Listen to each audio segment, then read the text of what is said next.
This is Maryanne Window. And this is Mary Lou Lord. And this is our podcast. How the hell did that happen? Welcome. Welcome. What's been happening? Well, we had Christmas. That was fun. And now it's the day that in between Christmas and New Year's, it's Friday. And I think it's Friday. It's one of those gaps where you're like, what day is it?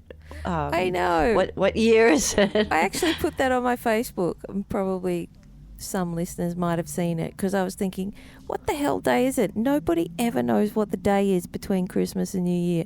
It's like, oh, is it Saturday? Is it Friday? It's a day I don't have to go to work. I know that. So I don't care. Yeah, it's especially confusing trying to keep up with you because you are a full day ahead. So I really don't know what day you're in. You know, if I don't know what day I'm in, I certainly don't know what day you're in. I know. It's Saturday for me, just to let you know. Saturday. Okay. Saturday for me. But we're a little bit late in putting our podcast up this week because you've had some tooth trouble, haven't you? I did. Stupid teeth trouble. Yeah. No fun. No, I've not taken care of my teeth forever, and now I've got to get all kinds of work done. I've got to get root planing, which is always a joy, if anyone's been through that before, where, you know, if you neglect your teeth, they develop pockets, and you have to go and get them scraped out so that they heal back tighter around your teeth, so that shit doesn't get caught in them, basically, and that you can have your teeth for longer. If not forever. So I'd like to keep my teeth in my head.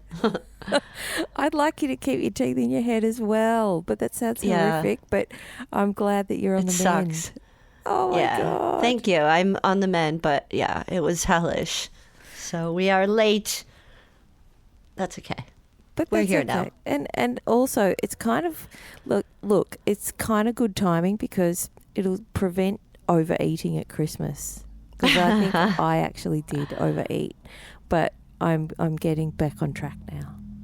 Yeah, I mean, it's fun. That's what it's all about. But yeah, I didn't eat anything. I had like an egg. Oh my God! One egg. Who has an egg for Christmas dinner? Come Me. on. Oh my it was God. on the couch. I felt so shitty. It was terrible. Oh my God, that's awful. Worst Christmas. Oh, well, never mind. Well, at least you can make up for it in the weeks to come. So that's good. Yeah. But anyway, so this episode is going to be actually the interview that we recorded with Phoebe Bridgers probably about a month ago now, wasn't it? It was in November. Yeah, November 8th, was it? Yeah. It was, I was in Boston visiting Mary Lou, and we were lucky enough to be able to meet up with Phoebe before her show at the Orpheum. And she was there with Boy Genius. And Boy Genius is Julian Baker and Lucy Dacus. Is that how you say her last name? I always get confused. Yeah. Dacus. Yeah. Dacus.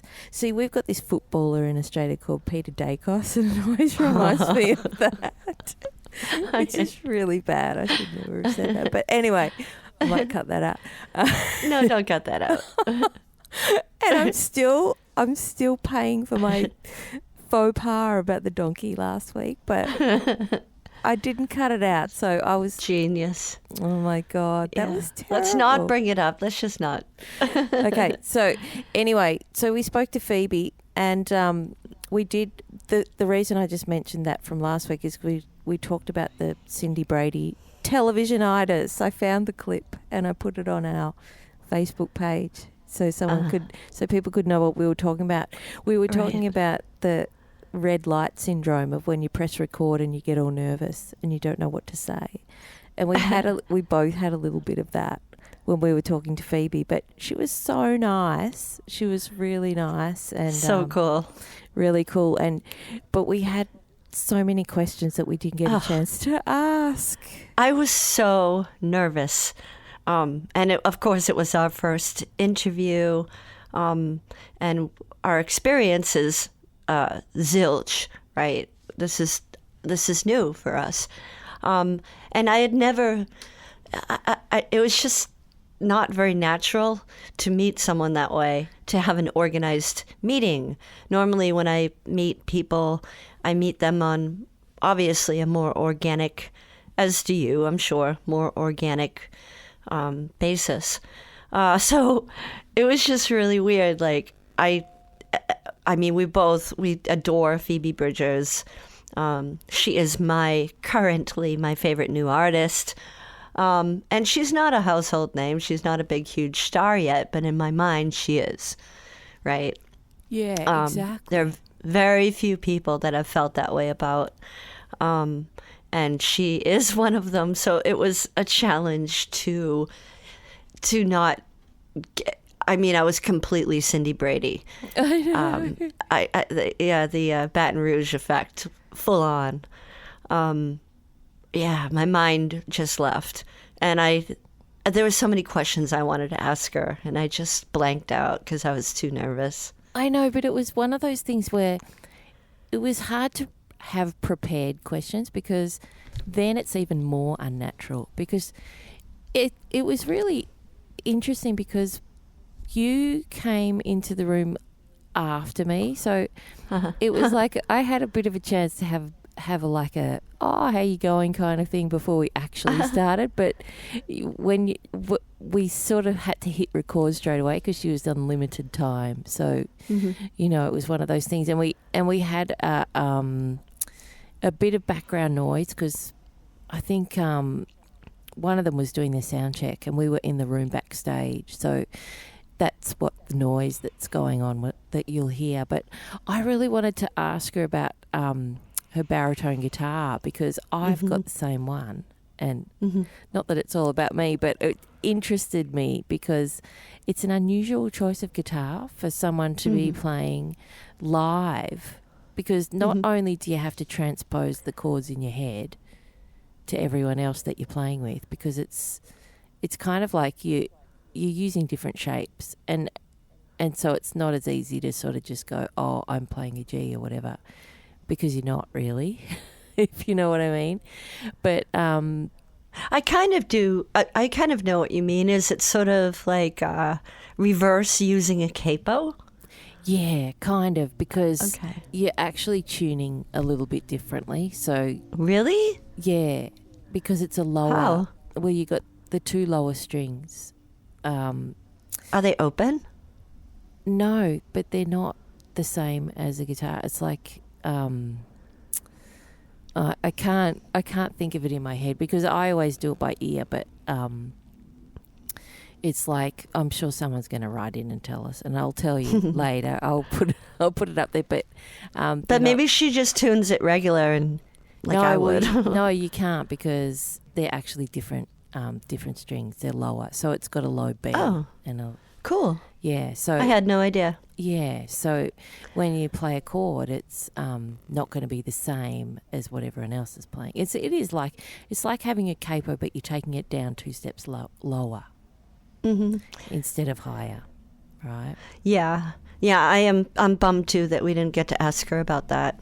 I know, because the thing I wanted to know was it something that she chose to play herself because she liked the sound of it, or was it something that came up in the studio on a recording and then she thought, oh, you know what, I've got to be authentic and play that on the baritone from now on, kind of thing. But she didn't play, like when she plays acoustic guitar, obviously she's got the normal thing going on. But I also wanted to ask her how you can have a baritone guitar and not want to play Galveston every night, because that's that sound right. of the Galveston. The quintessential. Yeah. It certainly has added to the to her sound for sure. That really rich, warm, very uniquely to baritone. Jan Electro, yeah, cool. Yeah, it sounded great. And then what else did you want to ask her? I mean, there were other things, but it's like one of those things. It was like, whoa, deer in the headlights, off we go. Oh my God. I obviously I wanted to ask her, talk a little more about Elliott Smith. that would have been cool, but that was just like, oh my God, that would have been hours, right? Yeah, I know. And I don't know, I feel really dorky about the questions. I just dorked out. I was a complete dork. No, you weren't. You were good. It's like when I met Sean Colvin, right? I was really, really nervous to meet her too. And I remember what did I say? You know, the first thing that I said to her, I said, does your arm hurt? You know, just like, I was like, hello, does your arm hurt? And she just looked at me like, what the fuck? Why did you think that her arm might hurt? My mind, I don't know. My mind went blank, and my arm hurt. And so I was holding my arm, and I just said, does your arm hurt?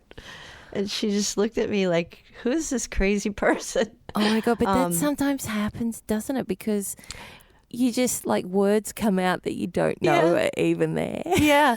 And I've seen, even on my minuscule level of whatever I am, I've had people do that to me as well. Like, they act completely weird. Like, this person's weird, but I know that they're a fan and that they're a little bit deer stuck in the headlights, Cindy Brady moment for them. Yeah. And it's sweet, and you recognize it right away. And I think maybe Phoebe, hopefully she knew I wasn't like a complete freak and like, no. She was actually nervous talking to you, I reckon. I don't know. Yeah. I don't know. But the thing is, I mean, interestingly enough, we nearly even didn't get a chance to bring up the whole Elliott Smith connection. And it was I was like, do I talk about this? Do I not? But then, you know, in her video, the motion sickness, obviously it's she's retraced the steps of Miss Misery, right? Yeah. And just little homages that she's done. And, I know. And in interviews, she's not shy to talk about it. And he's someone that obviously she was a huge fan of. And I know that me being a fan of some people, I'd want to know all about that person. If I met someone that was friends with Sandy Denny back in the day, I'd want to sit with them for hours, kind of thing, right? I just wish that I had longer with her so that I could have calmed down and been fucking normal. And it was just weird. I know. You did a great job, Maryanne, though, keeping everything together and calm and flowing. It was tricky because we didn't really have much time to set the levels. So I was like, and I'd bought this new Zoom recorder like the day before. And I was like, oh my God, how do I work it? What do I do? And so we had to sort of, the levels might be a little bit funny at the start, but that's okay. But just getting back to that whole Elliott conversation that we had, I mean, I got the feeling that she would have talked, she wanted to ask you questions, actually, but she didn't really get a chance to, because just when we were getting into it, the lady came in and said, okay, you're ready now, you know, you got to get going, kind of thing. And sort of, and it was tricky because I could sort of feel her presence in the room when she came in. Yeah. And she was really nice. She was really nice. The tour manager, she's got a job to do. Yeah. But she would. But the whole thing, I know. I was so honored though to have her sit with us, and it was so cool. Again, it just needed so much more time. I know. We could have had at least another hour. Mm-hmm. But definitely, maybe she'll have a talk with us again sometime. Yeah, I hope so. Well, she's coming here in February, so maybe we'll sort that out then. Mm-hmm. But do you know? Just as a side note, you know what I'm doing today? I've got to go and pick up our other favourites and take them on a long drive. First aid kit. Yes, I'm going to go see them play today. So I've got to take them to their gig. So that'll be fun. So how long are they in the van with you? Oh, about 3 hours. Oh my God, you have to interview them. Yeah. They're cool. They know me. I know me. Oh, I know. God. Yeah, 2010, I saw them at the Middle East. There were like maybe 50 people in the room, and I was a mess again because huge fan. And in the middle, they did what's that song that they do a cappella? Oh, Ghost Town. Ghost Town, right. So they did Ghost Town. And of course, I started crying, like I was sobbing loudly. Oh, my and God. Clara jumped off the stage and gave me a big hug, and she whispered in my ear. So, yeah, she jumped off the stage and whispered in my ear, like, I forget what she said, but it was amazing. First aid kit, you're gonna pick them up, and they'll be in the van with you for like 3 hours Each way. And we've got to hang around for about another 3 hours. So we'll try and sort it out. I mean, the thing is, it's they're gonna so be, sweet. Yeah. But either way, we'll tee it up so that we can talk to them because we love them. Oh, God, we love them. Yeah. And they're just playing these 4 shows in Australia. They're 4 festivals. And So this is a New Year's Eve show, right? yeah, well, they're playing in Tasmania on New Year's Eve, but this is like the night before New Year's Eve. They're playing, well, what day is it now again, did we say? It's Saturday. Saturday for me, so it's the 29th? 29th.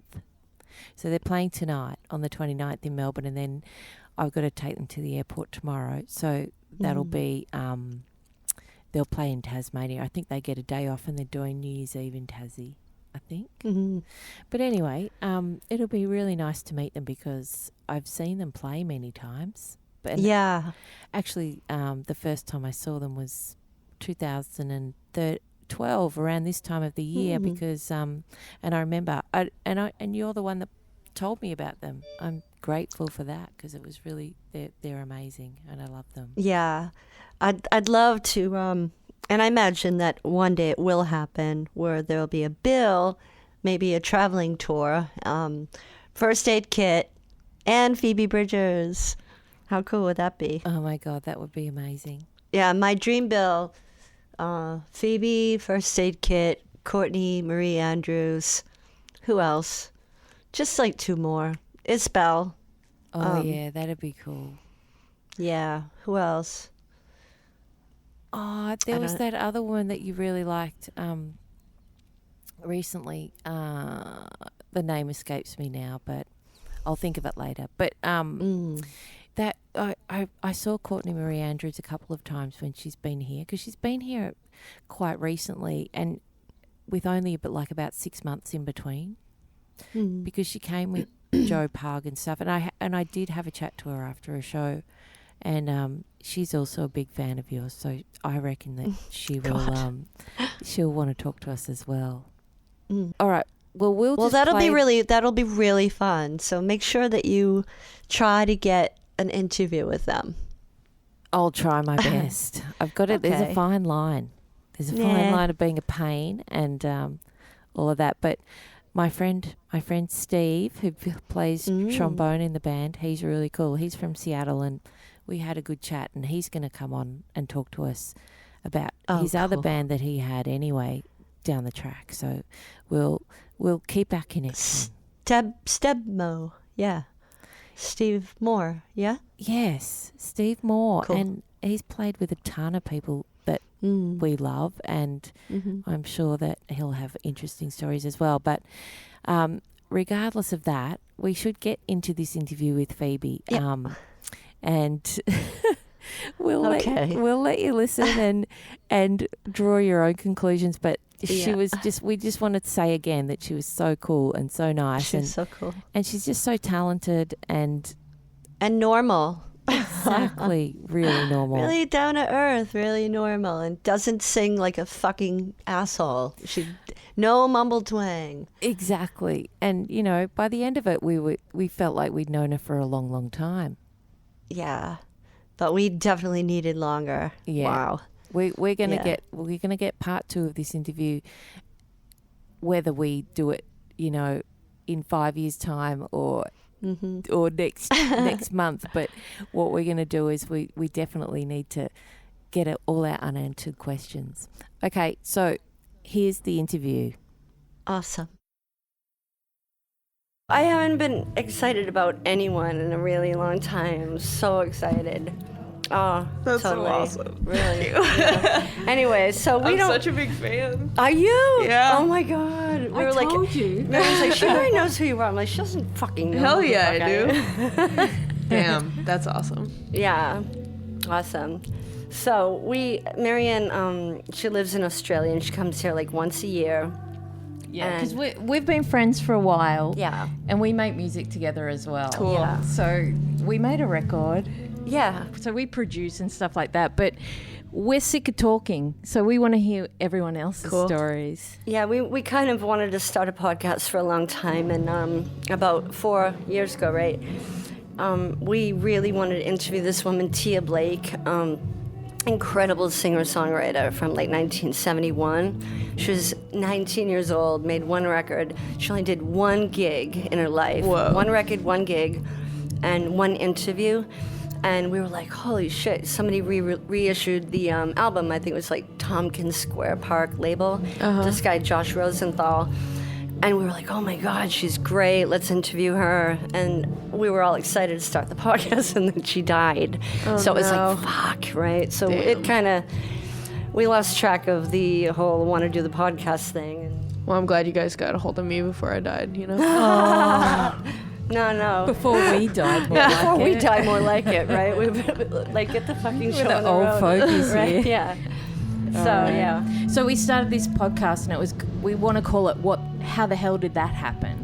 Cool. Because it's like, how the hell did that happen? How the hell did Tia Blake make one record and one gig only, and no one heard of her? And That's now such a she's trip. out there? I'm so excited to listen. It's Yeah, yeah. beautiful. Cool. It's really special. And to make matters worse, when the album came out in like 1971, like I said, it was like a French label, and it said Tia Blake and his folk group. And it was like, oh man, that, there were only 200 of them made. But still, it was like, what way to get it wrong. Yeah, that's you know? amazing. Yeah. I know. So, our first question to you. Yeah, how the hell did this happen? How the Which? hell did everything happen? How the hell did everything happen? Give us like a snapshot of just the last, few years of making your record, making your EP, making your record, and being here. Yeah, I always wanted to be a songwriter. I always wanted to. I fantasized about it all the time, and I think I was super overconfident before I thought I was good at anything, really. So I had a version of a stage mom, like a momager, but very well-meaning and very cool. Like she loved, she loved the Lemonheads. She loved Jackson Browne. She loved Neil Young and Tom Waits and Joni Mitchell. So she would take me to like open mics and stuff so I could play my weird little cover songs when I was a tween. And then I started writing songs. And then, I didn't drop out of high school, but I checked out of high school. Like, I had, one academic class my senior year. And I was playing gigs and playing in some embarrassing bands and roaming around. And then I met the guy who had produced my record when I had a bunch of songs. And I just was really, really focused on making a record. It took forever. It took 2 years. And I released a 7-inch with Ryan Adams in the meantime before it came out. So then I got all this touring off of it, and I actually ended up touring with Julian Baker, who I'm playing with tonight. I toured with Julian and took a big break from making my record, so it took a long time. But I actually am kind of addicted to working that way now. Yeah. I like making it, having space from it, and a lot of space. Space that isn't you have to schedule it. Space I am forced to do this other thing, and I'll listen to what I did in the meantime and then come back with fresh ears. So I'm kind of doing that with what I'm working on now, which is my next album. But yeah, that's kind of how I made my first record, and then just been touring and excited to make another one. So you met Tony Berg before you started working on the 7-inch with Ryan. This is what's such a trip, is it was literally the day before I met Ryan, I met Tony. Or no. Yes, that's true. The day before I met Ryan, I met Tony. And you didn't meet Ryan through Tony? No. Separate channels? Separate That's channels. crazy, right? This guy named Marshall, who asked me to open for his band, played drums with Ryan. And this is the craziest part, is that we met, hung out, and I was going to meet Tony the next day.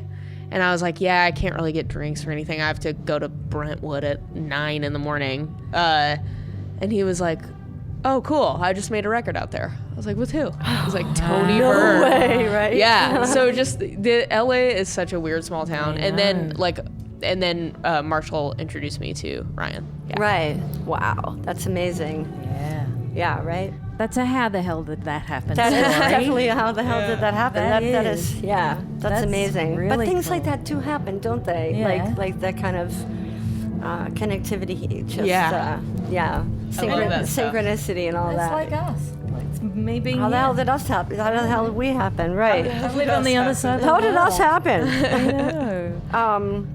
We wanted to ask you also. We know that you did a little bit of busking, right? Yeah. And do you how long did you do it for? And do you have any stories? Or? Oh man, I did it. Basically, it was like my high school job. So, but it was only every Sunday. I mean, that's not true. I would go to kind of, the consistent one was on Sunday in Pasadena where I grew up, and then I would kind of roam around and do scattered other ones if I needed extra money. But I did it maybe for like 3 years straight. Wow. And then kind of on and off. And the farmers market scene, dude, it's cutthroat. I bet. It's like they're so weird and rude to you about permits and stuff. yeah. Even that one, which was like nice to me and wanted me to be there, would be dicks if I like showed up late or Yeah, something. it's like that. It was so lame. It really World is a over. job. The world Yeah. over, it's like that. I think what I gained from it is that I know a lot of songwriters who, if they play a bar and people are talking, or even like giant people who are playing their own shows to ticket buyers, people will be talking during yeah. their set and they'll like lose it. Yeah. And I'm very zen about things being crazy around me, which I think is really good for my mental health and my ego. I can just kind of get through it. Like, what's the worst case scenario? The worst case scenario is that this is a sort of awkward 45 minutes of my life. Like, I'll tell people to shut up if they're really being brutal, but if Yeah. it's just like, there's a bar in the back Yeah. of the venue, of course people are going to get drinks the whole time. Yeah, right. So I think that was really helpful. There was a creepy man who took like photos of me over the years and then like printed them out. He would make me cookies. He was like creepy in the horrifying like sweet way. Yeah. Where you're like, They're the I worst can't. ones. Yeah, 'cause I you had one can't of call those. it out. Yeah, he lingered around for about 4 years. I was like, God. And it was convenient because, sometimes you have to go to the bathroom or you got to go get a coffee or a drink or whatever. And they're there because it's like, who's going to watch the gear, or your guitar. I don't know if you used an amp, but I did. And you can't lug that all the way into the bathroom for 5 minutes. So, but yeah, Handy. so I had one of those. And so you had one of those. And then how did it all work out? With that guy. Yeah. He like moved. Somehow he got my number. Like really, yeah, in like a really bad way. I think he cornered someone, and so I kept getting these texts like, "Hey, I'm moving, and I really want to see you before I move," and I just like blocked it. Did you say hooray? Hooray! You know, this is the worst. Is when taking it is better for you than calling it out. Like I was sitting on a plane next to somebody on my way out to tour who was like being belligerent, drunk, loud, like yelling at like the flight attendants, super sexist and horrible. But I was literally, and he was huge, of course. So I was like literally touching him the entire flight, and just like leaning over me to look out the window. It was horrible, and I was just like, if I call this out, that's way more work for me than just like taking it for this 2 hours, you know?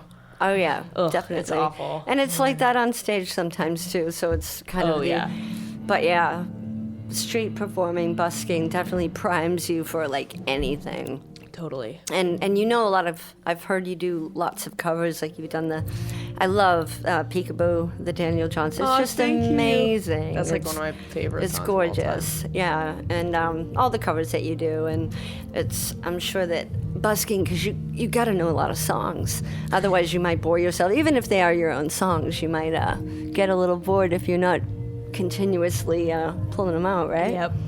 We wanted to also ask you about, touring.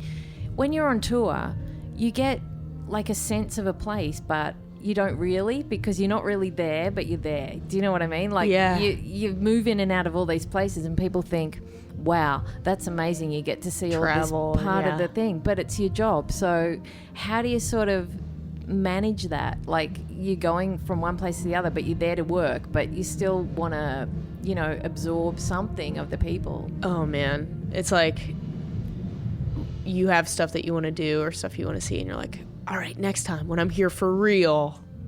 It's like, you're never going to be there for real. No, it's very scary and weird. And there's a Julian Baker lyric, actually. I'm in the backseat of my body. And that's what it feels like. Because you're like, oh, yeah, here I am, but not really. Here I am, but not really. And we have a whole song about it called Ketchum, Idaho, that's on the Boy Genius record.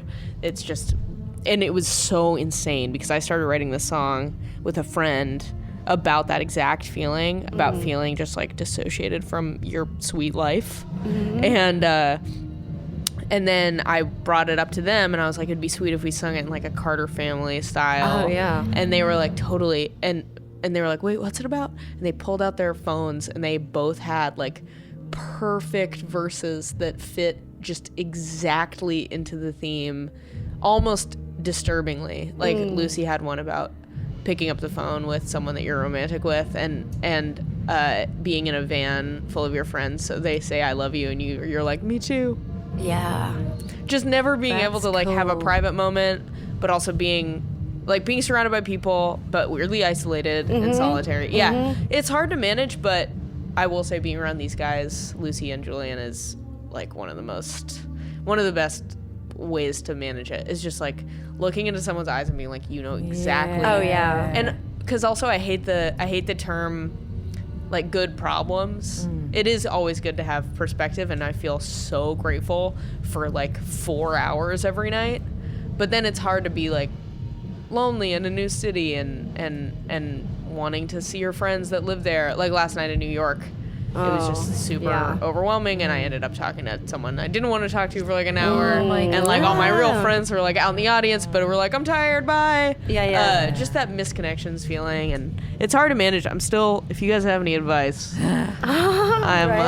Well, I reckon the hardest thing is that you end up talking to the people that you don't want to talk to, but they don't know how to find the exit. They can't read that. Maybe you're in punishers. Yeah. Do you use that? Yeah. And it's like you got to have a signal. We do. And the worst is when someone you actually like is punishing you.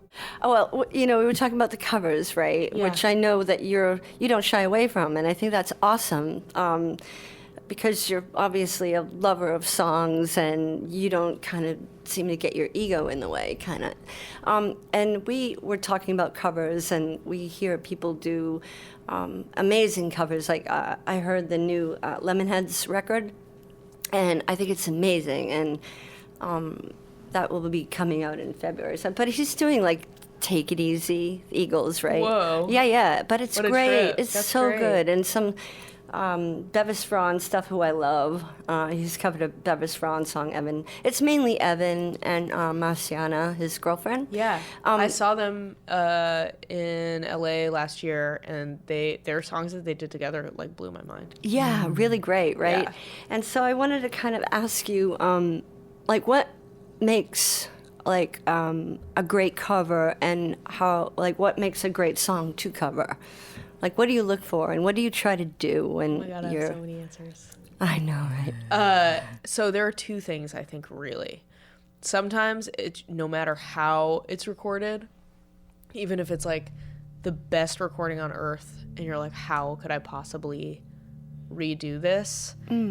I just don't think about it. Sometimes I'm so obsessed with the song that I have to like get in it. You know, like I have to put on its skin and like walk around.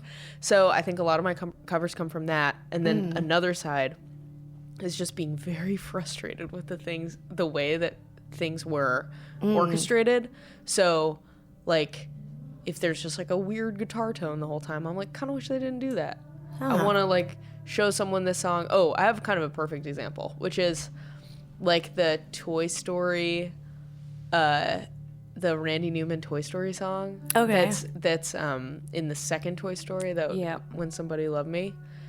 I feel like I've tried to talk to people about that song who've only seen it in Toy Story, and they think about like a doll singing it. And so if I want to like take it apart and explain the lyrics to someone, I kind of have to sing it.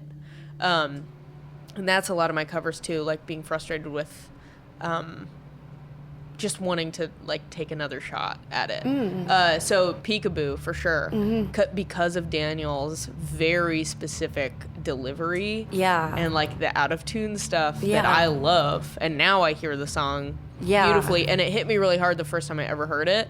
But I've showed it to people where they like don't really hear the lyrics the first time. They kind of like mumble certain stuff.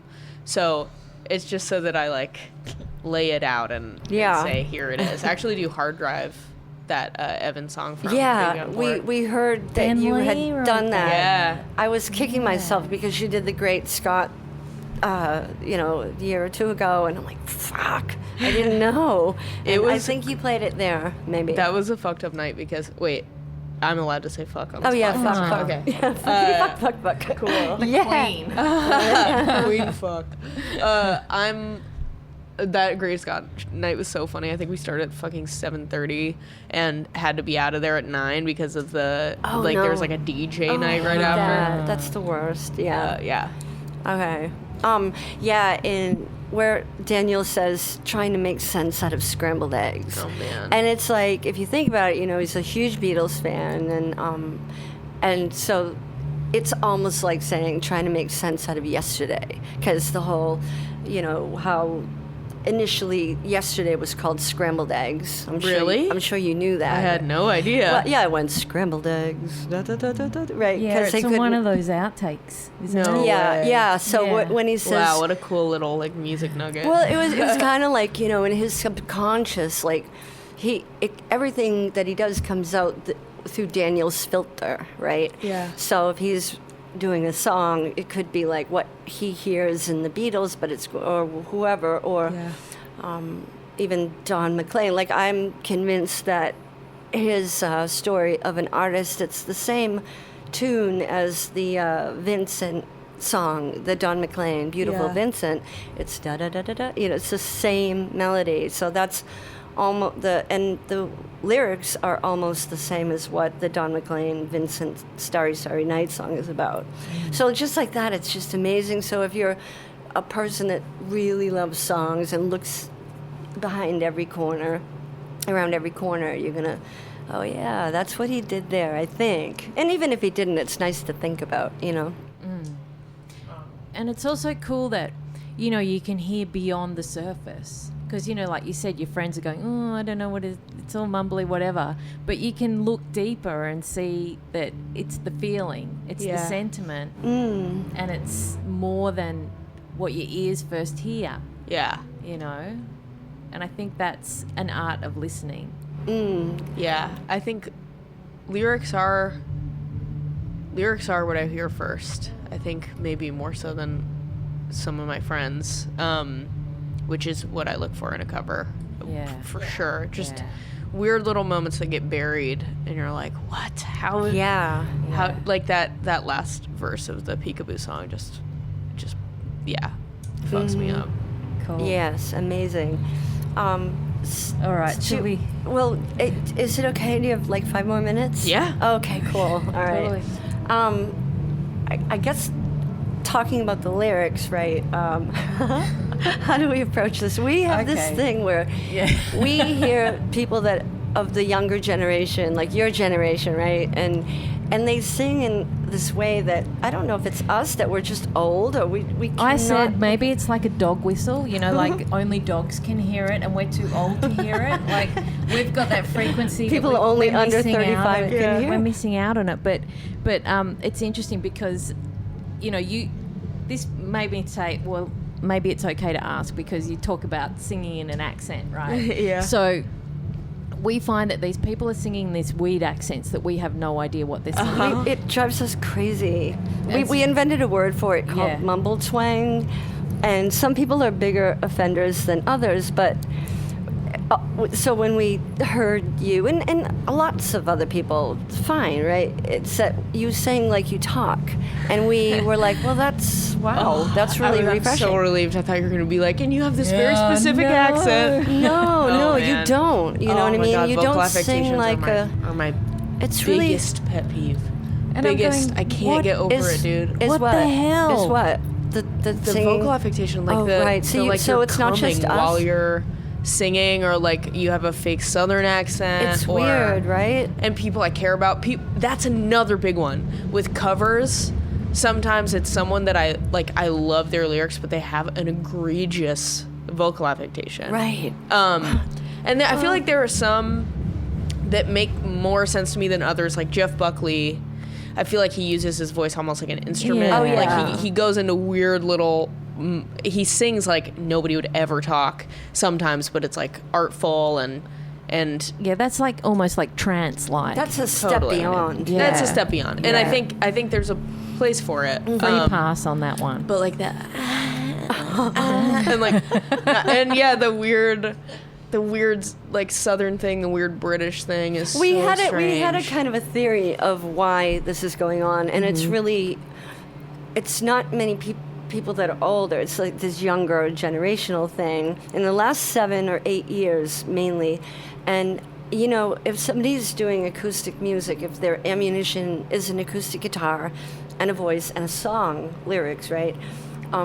If they want to kind of declare their youth, it could be, you know, with such little ammunition, if you twist your words around where the word, one of my biggest offender pet peeves is the word just, and instead of singing the word just, they sing just.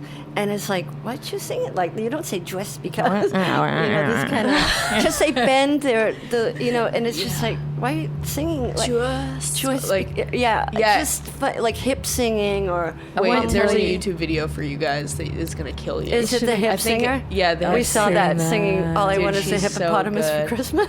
Dude. She's great. It's hilarious. So like that, it's like, so to me it's like, oh look, I'm under 35 because we sing like this. You know, it's this Dude, kind there's of a new one on the scene right now that is insane. It's like people saying "the" instead of "duh." Like people go like "my body." And I'm like, do you know what? That's even really is that? That's really interesting because my analogy of it was like when you see a deaf person signing Marianne. and they can't say the words Yeah, dude. properly, and that's what Oh, it sounds jeez. like they're singing. well, it's just really annoying, and we don't understand what the I don't deal understand is. what the motivation is at all either. Like, when have you been like, damn, I wish that person's voice was like just a little weirder or something? I feel like Never. if someone doesn't sing like they talk, 100% of the time it bugs me. If they have amazing lyrics, right? Because the lyrics have to be married to, in my opinion, married to the music. Totally. And if it's if you can't understand it, it's almost like, what did you say? Like I like said the it's kid like in a the corner. child. It's a child having to choose a parent. It's like, do I choose the music or do I choose the lyrics? Yes. Right. It's What like do they're I divorced. focus on? Yes. Right? There's a divorce going on here. Yeah. And it's just like, It's so true. And then I have ones where I'll really like a song of someone's, but I'm embarrassed to tell my friends who agree with this conversation. I'll like be listening to a song like, God, why are the lyrics so good? I can't show this to anybody because this person sounds like they're having an orgasm this entire song, or like, Oh my God. or like their tongue is stuck to the Yeah, roof yeah. of their mouth. Yeah, it's, you know, there's something for everyone, and I guess that's just not for us. We're such big lyrics freaks that Yeah. that we can't get past it. And then I was telling Maryanne, maybe with younger people, because in our day we couldn't just we couldn't find the lyrics so easily. If we didn't know it, we didn't know it, and so you'd have to have the lyrics understood, you know. this mumble twanging thing wasn't happening. No. But now, well, I was thinking that maybe somebody releases something and it doesn't matter because the lyrics will show up online, and maybe like somebody's savoring, oh, I don't know the lyrics yet, but I know the melody, and I'm savoring this entire song, and here come the lyrics, and I can read them. Like, I didn't know if that's a thing. I don't know. What is I going really on? hope that's not a thing. It's definitely not for me. Like, if I can't understand someone's lyrics, there are certain exceptions, like Bon Iver, for example. I feel like the first 5 listens, he can't understand the lyrics, but I loved it as a teenager. I loved it, and just played it on repeat, like both those records. And, well, all 3 now, but both of them at the time. And I listened or Grouper. She does like, it's almost like ambient, but so the vocal is mixed like a full choice inaudibly. Like, Wow. like Oh, right, unintelligible lyrics. Truly. I've listened so much now because I love it that I can hear them. And I have read them online since, because I was like, am I right about this? You literally can't understand it at all. It's like, this is a bad way to describe it because it makes it sound like it might sound like this, but it's like massage music or like meditation music, New but for age. people who like music. Yeah. Right. It's not like weird, trippy. It sounds like she made it on a 4-track in her bedroom, and they sound like real songs, like Duster or something almost, Yeah. but like crazy reverb and crazy mixed vocals. So I've done it like that, but if someone has a vocal affectation so I can't understand their lyrics, it's not just like a mixing issue or like people not enunciating. Yeah. I can't do it. Yeah, I can't get past it. I a really little- can't. It's a thing that we have, and we're so appreciative that you don't do Yeah, it. I know, because if you've got a song that you've taken the time to write and it means something to you, yeah. you want to share it. I You think. don't want to bury it away and Oh, make it all Yeah. pain in the ass. Yeah. Or and it's like you write these songs and they're easily understood and universal and just amazing. And why fuck it up? You know what I mean? Yeah. Why make it difficult? Like, why make it? Why add an extra layer? I think some people are hiding behind that layer. that's think what we people- were also we're saying. That was saying, another yeah. one of our theories. Maybe. Or lyrical tropes like, you know, whiskey, turpentine, cigarettes, like weird things. People hide behind those things and vocal affectations like, okay, if I do this, then I am a songwriter and people will take me seriously. Like if I like fit into the Starbucks mold. Yeah. So it's like you're actually trying to preempt something rather than doing something naturally. Yeah. Yeah. You're trying to manufacture it in your head before you actually do it. Yes. And then Totally. it never is authentic. Yeah. Yeah. And it doesn't last. No. Yeah. It doesn't. I know people who've grown out of it, which is awesome. One of my favorite songwriters ever is my friend Christian Lee Hudson. He's never released a record. Actually, John is our mutual friend. John is like has been obsessed. But he writes these amazing songs. But like 8 years ago, he was in this twangy like fakey country band where he wore like a giant hat and suspenders, and he sounded like a guy that he wasn't, and slowly grew out of it. Right. And I'm trying to think of like a released example, where you hear someone's first record and you're like, wow, they were doing that crazy thing with their voice, and then they changed it, and I love that. Yeah. But it's also like you're finding your way. So sometimes it's easy to hide behind something while you're sort of sorting yourself out. So as you emerge, Like a you little bit find of a your veil, own. maybe. Yeah. I'm glad Right. there's nothing officially released, but there's definitely, not vocal affectation wise, but there are definitely some. It sucks in this age to have to learn publicly. Like I definitely had a band where we were trying to be the Killers in like a pretty bad way, and there are YouTube videos, and a band with a boy that I was so obsessed with that I like completely ignored that he had an egregious vocal affectation and was bad at songs. just it all like exists online. That's so painful. Well, see, that's the thing I was saying. I said that to you last night. I said, I'm so glad I didn't grow up in that era where everything's everywhere. Right. Because it's like, yeah, once yeah, it's yeah. out there, Yeah. it can't come back. It sucks. No, I think it's kind of cool too, to see the evolution of people. It's Yeah. amazing. Yeah. It's just less controlled. Mm-hmm. I'm all right. I didn't go on Instagram till I was 40-something, so I'm fine. Oh man, my Instagram is literally like prom, and then now like I have to go back and hide stuff that's like embarrassing. You know high I'm going school to go and stuff. look at it now. Hell don't yeah. you? That's I heard you doing an interview and you were talking about that Dear Nora. So amazing. She's great. Just crazy So good. great. Right? So thank you for that. Yeah. And what else? What else do we want to talk about? So you're having a good time on the tour. We watched last night. It was amazing. Thanks. The pitchfork thing, right? Yeah, That's I'm cool. having a fucking blast. It looked like you guys were having a ball. These so. guys are great. Also, two very, very non-offenders of the vocal affectation thing, Oh which my is God, rare. It's beautiful. It's so rare, but they both have like pure voices that sound like when they talk, and it's the thing we talked about at the beginning too. Like you look into people's eyes and you know that you don't have to give them context for how you're feeling or what it's like to Yep. be on tour. It's Yep. very special, they're and one of you. yeah. yeah, We exactly. always say they're one of us. We're literally- it can get lonely, even if you are on out with a band. You know what I Yeah. mean? Like, are we having Oh fun? man, you know? Like, if totally. you're And also the- your employees or Yeah. and that dynamic and your friends, and it's hard to like reach out. Like my best friend Harrison and I tour together, and so we don't see each other. Like we get home, Yeah, and we're just right? like bye. yeah, It sucks. of course. We don't make like an active choice to hang out because we're like, well, obviously we'll see each other, but it's like Yeah. so weird. Yeah. So are you heading home for Thanksgiving? I am not. Ah. Yep, just doing the Yeah. tour thing. We're on a bus for the first time, and that is like life changing. Right. Right. Yeah. So, the van was crazy making because you don't get a day. You don't get to have a day. Yeah. This has been a lot better.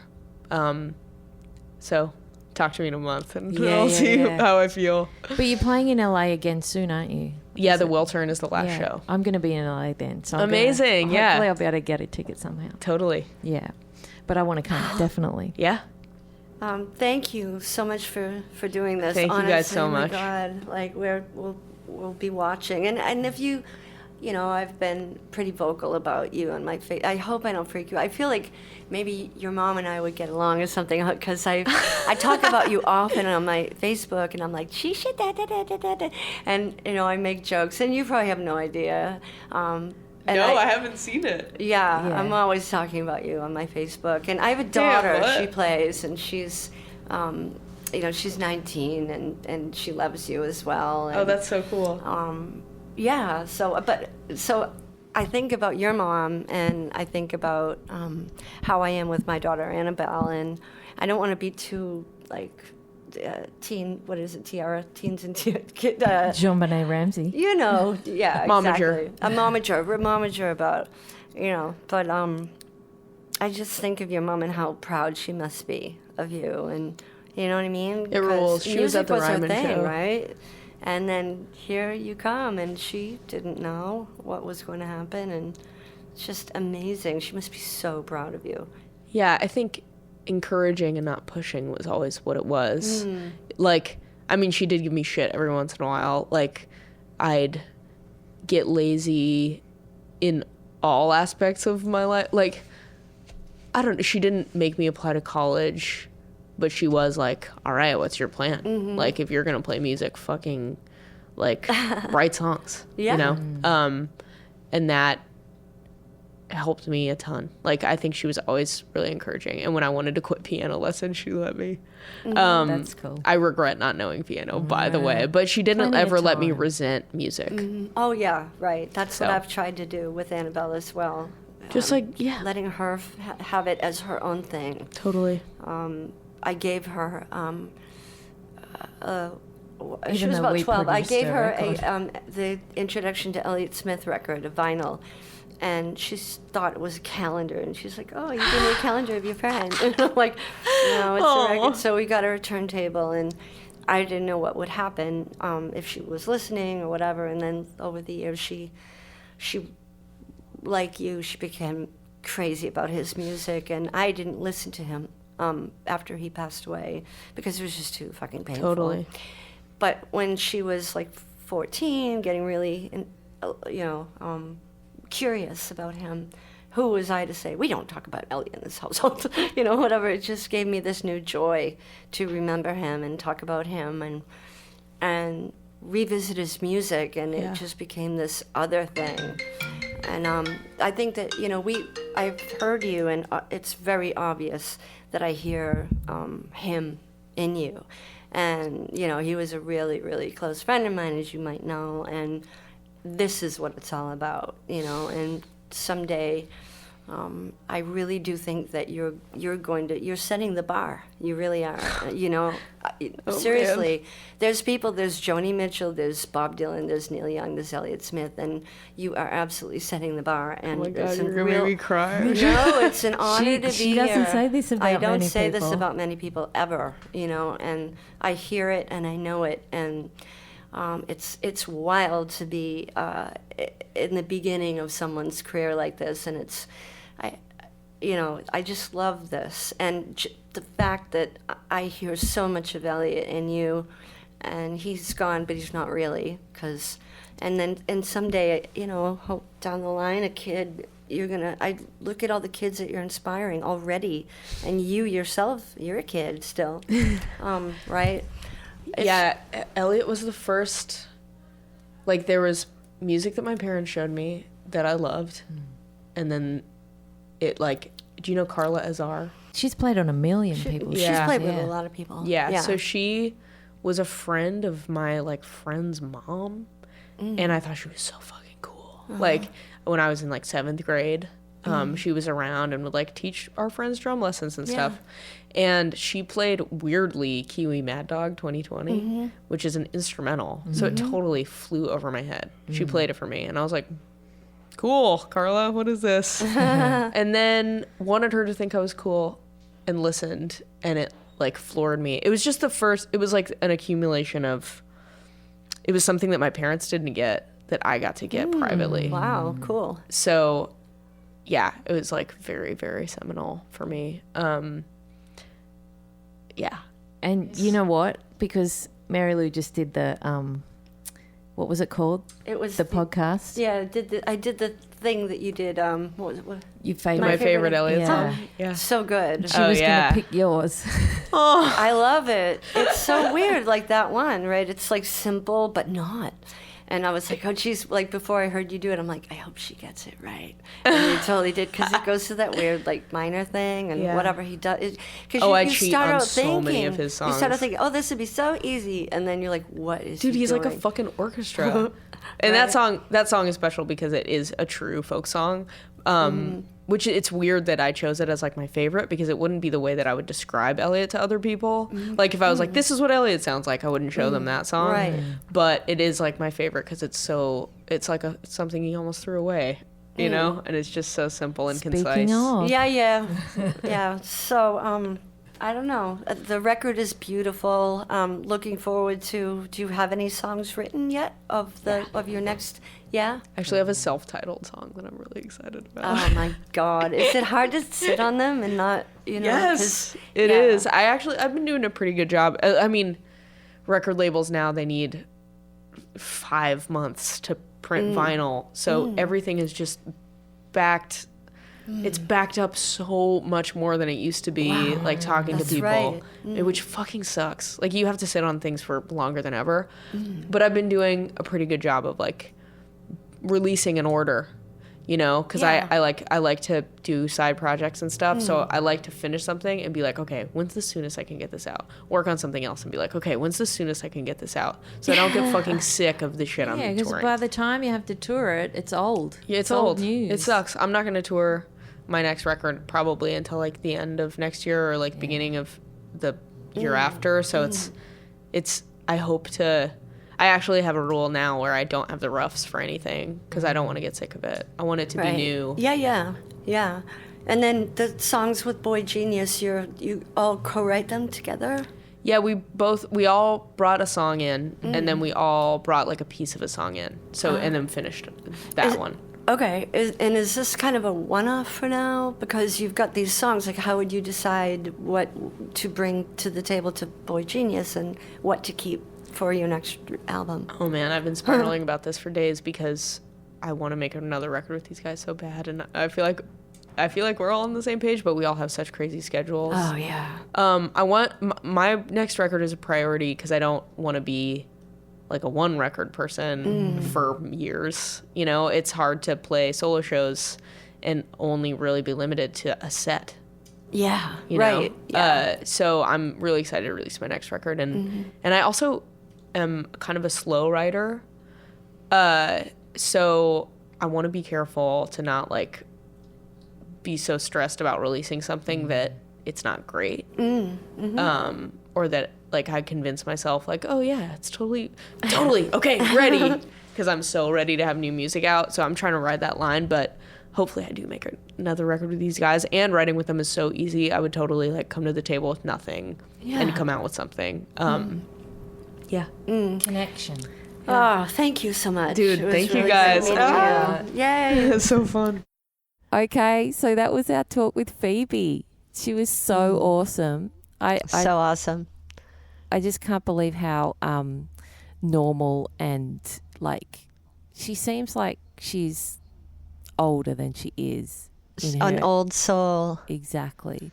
And also she's just so passionate about music, and it's so refreshing because you talk to so many people who are just they're not like, oh yeah, I like that song or whatever, but they're not delving back the way she is. I think she's just a really like a dedicated fan of songs. Exactly. And that comes out in her writing, in the way she vocalizes. She's a listener. Definitely a listener. And you can tell that obviously we could have asked her so many more things and we could have gone down so many rabbit holes. But we just didn't have the time to do it because she was under a really strict schedule. But we did actually stay after that and watch the show, and it was amazing. It was great. I mean, her whole band was fantastic, and they came together at the end and did the Boy Genius stuff. But the highlight for me was just watching her set, I have to say. Mm-hmm. Yeah, really. I don't know. I can't think of a more special artist. I just haven't heard anyone as complete and as good as she is in at least the last 2 decades. I think she's absolutely fabulous and someone that's going to have a very long career as a singer-songwriter, like a real career artist. She seems to have left her ego at the door, and I don't know about you, but some of my favorite singer-songwriters are people that are huge fans themselves, people that aren't afraid to do covers, that just aren't, they're fearless.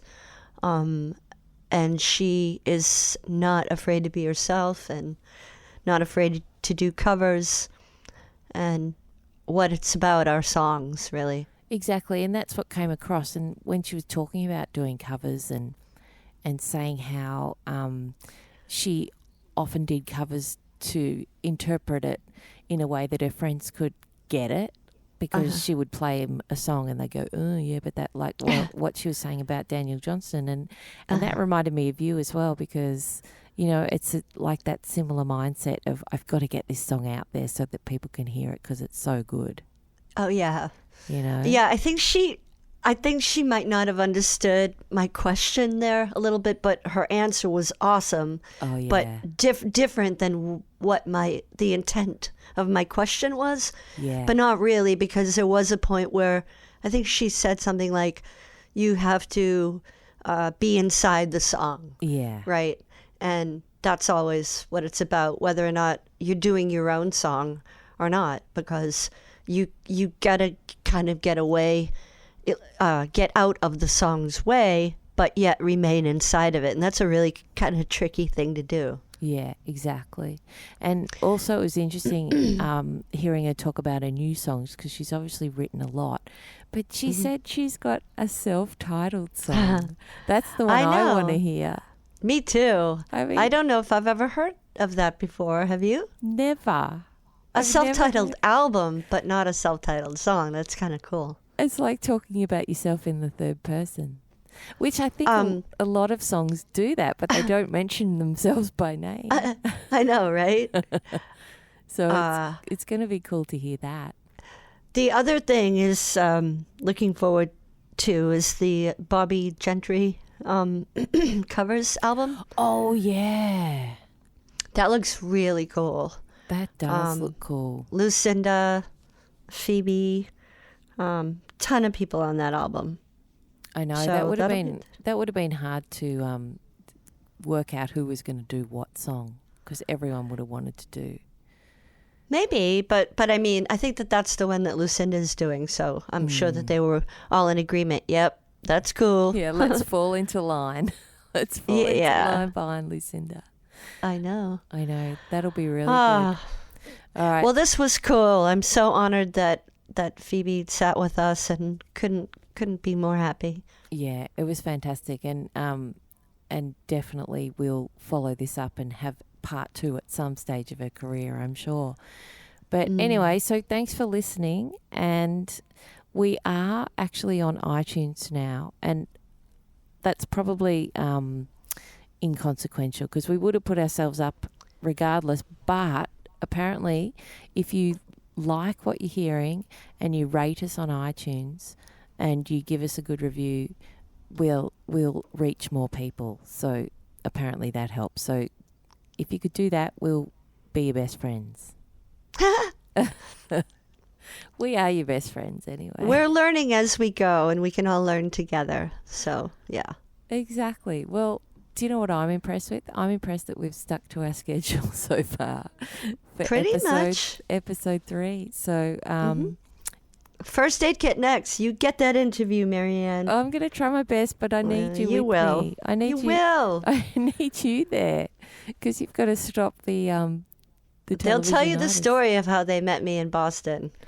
I'm going to ask Probably them. unforgettable. I'm going to ask them anyway, regardless of whether I God. record it. I'll give you a summary afterwards. Oh, God. Okay, well, Not once, but twice, yeah. oh, twice. There's that crazy lady from Boston. Oh my God, that's funny. They won't think you're crazy. You're not crazy. You're no crazier than anyone else, Whatever. me included. All right. Well, thanks for listening. Yeah, thanks for listening, everybody. And Happy New Year. Happy New Year. Write into us and tell us your stories, because, you know, we like to hear things. Awesome. All right. We'll talk to you later. See ya. All right. Bye-bye.